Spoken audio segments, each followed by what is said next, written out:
Alright, it's time to go back to Iraq, the country that Western powers decided to invade and overthrow in 2003. Remember that? It was one of those glorious wars based on lies about weapons of mass destruction that didn't exist. But now, oil prices are soaring, and Iraq has become a much more important country for Western interests. Hi everyone, this is your host, and you're watching this channel.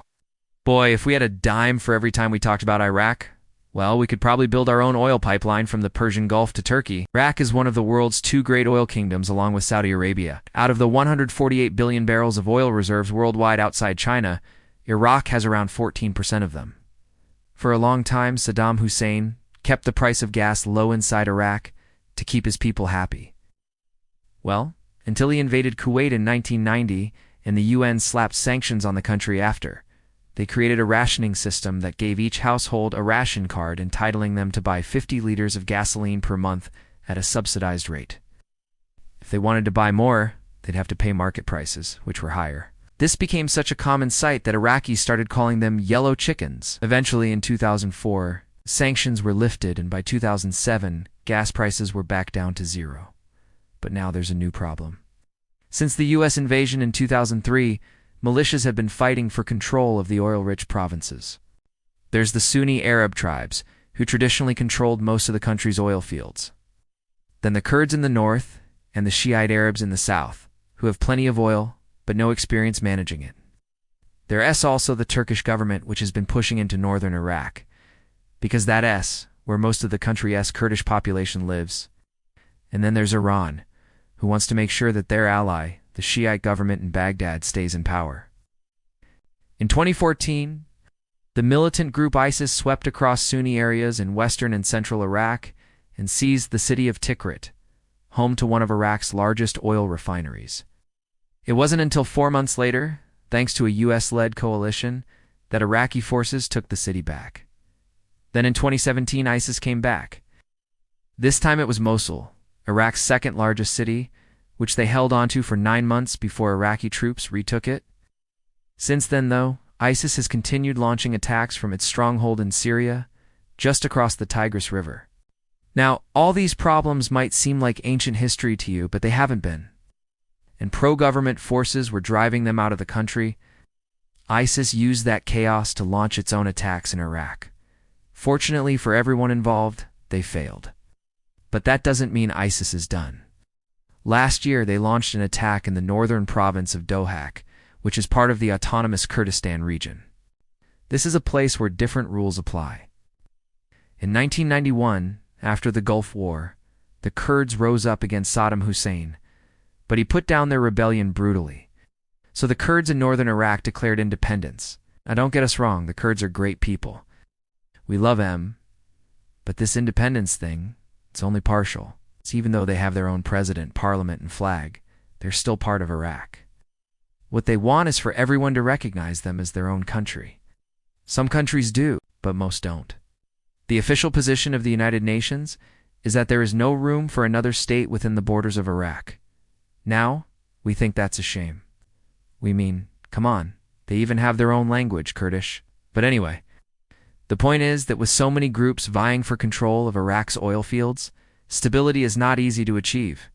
In 2020, they produced 3.7 million barrels of oil per day, the fourth highest in the world behind the United States, Saudi Arabia, and Canada. Only 5 other countries export more crude oil. Of course, that's all changed during the pandemic, but we'll get to that in a minute. So why aren't Iraqis rolling in dough if they have so much oil? The answer is corruption. I mean, sure, 80% of the country's 60 million people live on less than $10 a day and life expectancy is 67 years old. But 20% live in extreme poverty and 20% live on less than $1 a day. And the average income per person is about $23. When you see those images of bombed-out houses and desperate refugees, yeah, that's not exactly a thriving economy. On the plus side, though, Iraq has the youngest population in the Middle East, with 60% under the age of 30. On the minus side, unemployment is around 15%, but for young people, it's closer to 30%.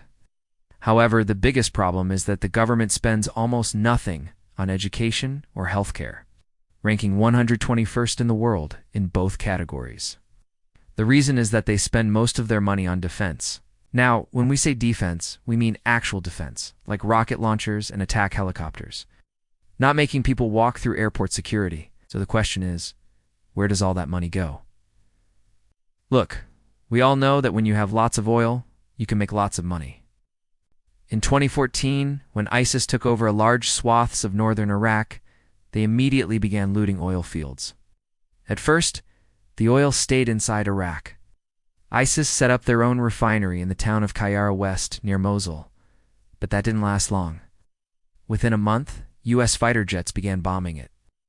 But once again, they ran into trouble because Turkey didn't want them smuggling oil into the country.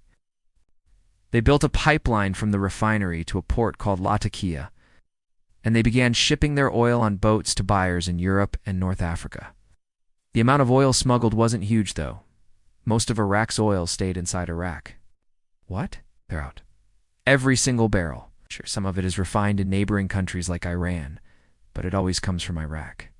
And when the oil reaches those refineries, most of it is sold to companies owned by people connected to the government. But wait a minute. You might be saying, if all the oil is sold inside Iraq, why are there still so many refugees fleeing to Europe? We thought oil was supposed to make everything better. The thing is, when ISIS took over northern Iraq in 2014, they destroyed many of the country's oil facilities, and that made the cost of refining oil inside Iraq really high.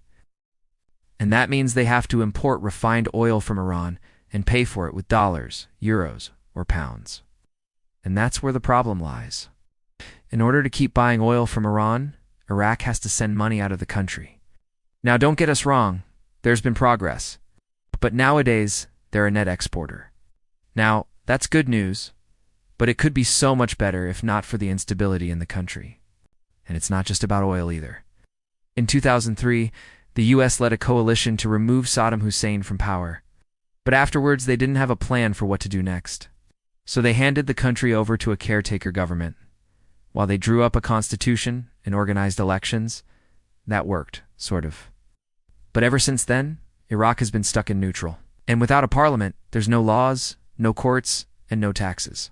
We're not going to lie to you. But unfortunately, no one else agrees with us. And that includes the Kurds. Your country is being held hostage by corrupt leaders, foreign invaders, and terrorist organizations. But don't worry, one day it will end. Last year, oil prices dropped to a low of $11 a barrel. But this year, they jumped to a high of $123 a barrel. In 2014, when oil prices collapsed, Iraq saw a huge drop in revenues. Their exports went from $110 billion down to $59 billion. That's good news, except that inflation has gone up 30%. So basically, it's a wash. And that's why.